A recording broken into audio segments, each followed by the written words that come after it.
La Cité de Dieu de saint Augustin, livre 4e, chapitre 11, de cette opinion des savants du paganisme que tous les dieux ne sont qu'un seul et même Dieu, à savoir Jupiter. Qu'ils apportent donc autant de raisons physiques et autant de raisonnements qu'il leur plaira pour établir tantôt que Jupiter est l'âme du monde, laquelle pénètre et meut toute cette masse immense composée des 4 éléments, ou d'un plus grand nombre, tantôt qu'il donne une part de sa puissance à sa sœur et à ses frères, tantôt qu'il est l'éther et qu'il embrasse Junon, qui est l'air répandu au-dessous de lui, tantôt qu'avec l'air il est tout le ciel, et que par ses pluies et ses semences il féconde la terre, qui se trouve être à la fois sa femme et sa mère, car cela n'a rien de déshonnête entre Dieu. Tantôt enfin, pour n'avoir pas à voyager dans toute la nature, qu'il est le Dieu unique, celui dont a voulu parler, au sentiment de plusieurs, le grand poète qui a dit « Dieu circule à travers toutes les terres, toutes les mers, toutes les profondeurs des cieux ». Citation des Géorgiques de Virgile. Qu'ainsi dans les terres il soit Jupiter, dans l'air Junon, dans la région supérieure de la mer Neptune et celle-ci dans la région inférieure, Pluton au haut de la terre et au bas Proserpine, dans les foyers domestiques Vesta, dans les forges Vulcain, parmi les astres le soleil, la lune et les étoiles, parmi les devins Apollon,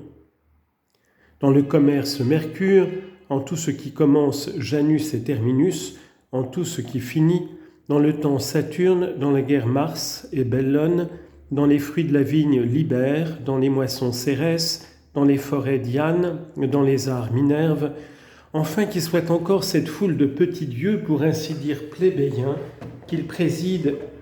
sous le nom de Libère à la vertu génératrice des hommes et sous le nom de Libéra à celle des femmes, qu'il soit Diaspiter, qui conduit les accouchements à terme, Mona, qui veille au flux menstruel, Lucina, qu'on invoque au moment de la délivrance, que sous le nom d'Opis, il assiste les nouveau-nés et les recueille sur le sein de la terre, qu'il leur ouvre la bouche à leur premier vagissement, et soit alors le dieu Vaticanus, qu'ils deviennent Levana pour les soulever de terre, et Cunina pour les soigner dans leur berceau, qu'ils résident en ces déesses qui prophétisent les destinées et qu'on appelle Carmantès, qu'ils président sous le nom de Fortune aux événements fortuits, qu'ils soient Rumina quand ils présentent aux enfants la mamelle, par la raison que le vieux langage nomme la mamelle Ruma, qu'ils soient Potina pour leur donner à boire et Éduca pour leur donner à manger, qu'ils doivent à la peur enfantine le nom de Paventin, à l'espérance qui vient celui de Vénilia, à la volupté celui de Volupia, à l'action celui d'Agénoria, au stimulant qui pousse l'action jusqu'à l'excès celui de Stimula, qu'on l'appelle Strenia parce qu'il excite le courage, Numeria comme enseignant à nombrer, Camena comme apprenant à chanter, qui soit le dieu Consus pour les conseils qu'il donne, et la déesse Sensia pour les sentiments qu'il inspire, qu'il veille sous le nom de Juventa au passage de l'enfance à la jeunesse, qu'il soit encore la fortune barbue qui donne de la barbe aux adultes, et qu'on aurait dit, pour leur faire honneur, appelé du nom mâle de Fortunius, plutôt que d'un nom femelle, à moins qu'on eût préféré, selon l'analogie qui a tiré le dieu Nodatus des noms de la tige, donner à la fortune le nom de Barbatus, puisqu'elle a des barbes dans son domaine, que ce soit encore le même dieu qu'on appelle Jugatinus quand il joint les époux, Virginiensis quand il détache du sein de la jeune mariée la ceinture virginale, qu'il soit même, s'il n'en a point de honte, le dieu Mutunus ou Tutunus, que les Grecs appellent Priap. En un mot, qu'il soit tout ce que j'ai dit et tout ce que je n'ai pas dit, car je n'ai pas eu dessein de tout dire. Que tous ces dieux et toutes ces déesses forment un seul et même Jupiter, ou que toutes ces divinités soient ses parties, comme le pensent quelques-uns, ou ses vertus selon l'opinion qui fait de lui l'âme du monde. Admettons enfin celle de ces alternatives qu'on voudra, sans examiner en ce moment ce qu'il en est. Je demande ce que perdraient les païens à faire un calcul plus court et plus sage, et à n'adorer qu'un seul Dieu. Que mépriserait-on de lui en effet en l'adorant lui-même ? Si l'on a eu à craindre que quelque partie de sa divinité omise ou négligée ne vinsse à s'en irriter, il n'est donc pas vrai qu'il soit, comme on le prétend, la vie universelle, embrassant dans son unité tous les dieux comme ses vertus, ses membres ou ses parties. Et il faut croire alors que chaque partie a sa vie propre, séparée de la vie des autres parties, puisque l'une d'elles peut s'irriter, s'apaiser, s'émouvoir sans l'autre. Dira-t-on que toutes ces parties ensemble, c'est-à-dire tout Jupiter s'offenserait si chaque partie n'était point particulièrement adorée?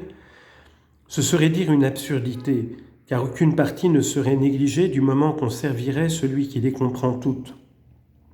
D'ailleurs, sans entrer ici dans des détails infinis, quand les païens soutiennent que tous les astres sont des parties de Jupiter, qu'ils ont la vie et des âmes raisonnables, et qu'à ce titre ils sont évidemment des dieux, ils ne s'aperçoivent pas qu'à ce compte, il y a une infinité de dieux qu'ils n'adorent pas, et à qui ils n'élèvent ni temple ni autel, puisqu'il y a très peu d'astres qui aient un culte et des sacrifices particuliers. Si donc les dieux s'offensent quand ils ne sont pas singulièrement adorés, comment les païens ne craignaient-ils pas, pour quelques dieux qu'ils se rendent propices, d'avoir contre eux tout le reste du ciel? Que s'ils pensent adorer toutes les étoiles en adorant Jupiter qui les embrasse toutes, ils pourraient donc aussi résumer dans le culte de Jupiter celui de tous les dieux. Ce serait le moyen de les contenter tous, au lieu que le culte rendu à quelques-uns doit mécontenter le nombre beaucoup plus grand de ceux qu'on néglige, surtout quand ils se voient préférer un Priape étalant sa nudité obscène, eux qui resplendissent de lumière sous les hauteurs du ciel. Chapitre 12. Du système qui fait de Dieu l'âme du monde et du monde le corps de Dieu. Que dirais-je maintenant de cette doctrine d'un Dieu partout répandu? Ne doit-elle pas soulever tout homme intelligent, ou plutôt tout homme quel qu'il soit? Certes, il n'est pas besoin d'une grande sagacité à quiconque sait se dégager de l'esprit de contention pour reconnaître que si Dieu est l'âme du monde et le monde le corps de cette âme, si ce Dieu réside en quelque façon au sein de la nature, contenant toute chose en soi, de telle sorte que l'âme universelle qui vivifie la masse tout entière soit la substance commune d'où naissent chacune à son tour les âmes de tous les vivants,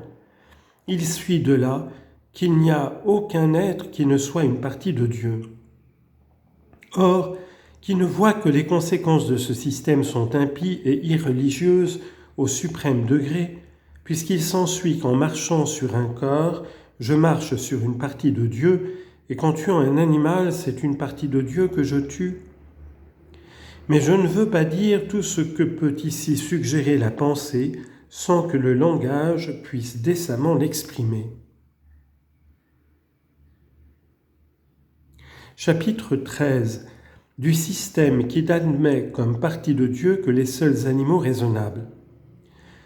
Dira-t-on qu'il n'y a que les animaux raisonnables, comme les hommes par exemple, qui soient des parties de Dieu? Mais si le monde tout entier est Dieu, je ne vois pas de quel droit on retrancherait aux bêtes leur portion de divinité. Au surplus, à quoi bon insister? Ne parlons que de l'animal raisonnable, de l'homme. Quoi de plus tristement absurde que de croire qu'en donnant le fouet à un enfant, on le donne à une partie de Dieu? Que dire de ces parties de Dieu qui deviennent injustes, impudiques, impies, damnables enfin, si ce n'est que pour supporter de pareilles conséquences, il faut avoir perdu le sens? Je demanderai enfin pourquoi Dieu s'irrite contre ceux qui ne l'adorent pas, puisque c'est s'irriter contre des parties de soi-même. Il ne reste donc qu'une chose à dire, c'est que chacun des dieux a sa vie propre, qu'il vit pour soi, sans faire partie d'un autre que soi, et qu'il faut adorer sinon tous les dieux, car ils sont tellement nombreux que cela est impossible, du moins tous ceux que l'on peut connaître et servir. Ainsi comme Jupiter est le roi des dieux, j'imagine que c'est à lui qu'on attribue la fondation et l'accroissement de l'Empire romain. Car s'il n'était pas l'auteur d'un si grand ouvrage, à quel autre dieu en pourrait-on faire honneur, chacun ayant son emploi distinct qu'il occupe assez et ne lui laisse pas le temps d'entreprendre sur la charge des autres? Il n'y a donc sans contredit que le roi des dieux qui ait pu travailler à l'accroissement et à la grandeur du roi des peuples.